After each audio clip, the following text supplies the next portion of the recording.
Hi mga katribu! Welcome back to my channel! Before we dive into our video, shout out sa lahat ng silent viewers, sa lahat ng OFWs, at sa lahat ng mga sumusuporta kay katribu.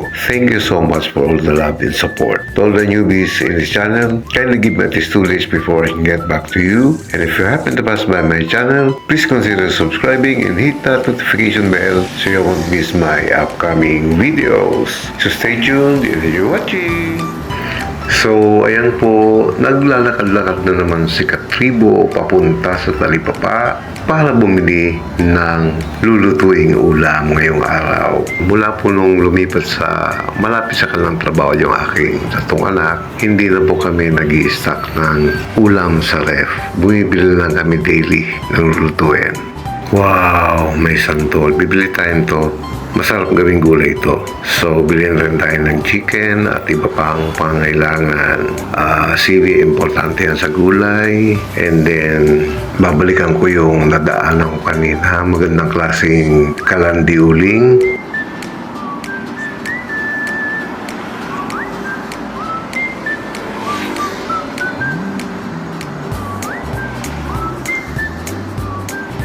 So, ayan po. Tapos na po akong mamili. Kaso lang po hindi ko na nakunan yung pagbili ng ating kalandiuling kasi siksikan po sa pwesto. May bit-bit pa ako. So, hindi ko na kinunan. Pero nakapili naman ako na maayos.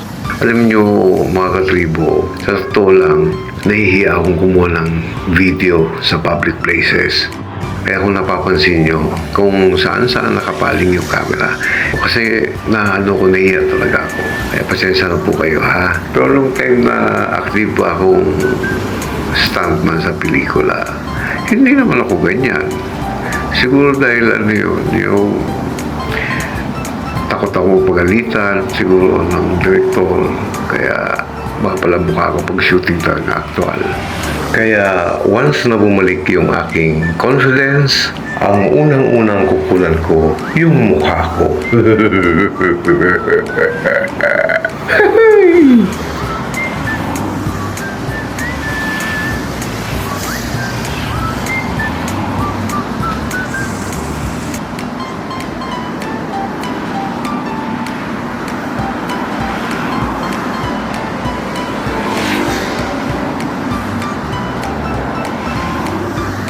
So, ayan, nasa baba naman yung ating camera kasi nasa bungad yung isang residente doon sa tawat ng kanyang bahay. Ayan, so nandito po tayo sa aming munting bahay. Namumulaklak na yung hibiscus plant or gumamela. Kaso napakainit talaga ng panahon.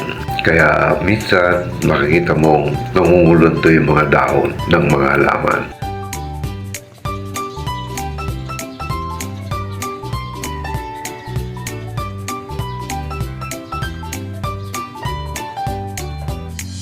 Ito yung ating mga napamili, yung chicken, and of course, bumili tayo ng sibuyas at bawang, nor shrimp, and then yung ating santol syempre, then yung ating fresh gata, yung ating sili,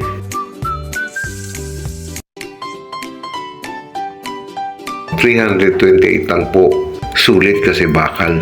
Kaya syempre, bumili tayo ng mga kalandiuling. Bumili rin ako ng uling syempre para just in case na mawalan anytime. Meron na tayong magagamit. Masyado na kasing mataas yung gas ngayon. Kaya dapat magkaroon ng ganito sa bahay. Kasi pwede rin natin itong magamit sa pag-grill, di ba? Kung bibilin mo ng per pack lang, 10 pesos ang isa. Since bumili tayo ng halagang 100 pesos, bali 12 packs yung kanyang laman. So, free na 2 packs, di ba? So, nakatipid pa rin tayo. So, that's it for today mga katribo. Sana po ay nag-enjoy kayo sa panonood. By the way, shoutout sa aking mga ganda and very supportive channel members. Ayan po sila. Kindly visit their channels and please do support them. Thank you!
So hanggang dito lang tayo mga katribo. Muli po ang aking taos-pusong pasalamat sa inyong muling pagsama sa akin ngayon at sa inyong patuloy na pagsuporta. Maraming salamat po. If you like this video, please like and share to your family and friends. Mag-iingat po tayong palagi sa ating pang-araw-araw na pakikipagsapalaran sa buhay para sa ating mga pamilya. God bless us all and see you on my next video. Woohoo!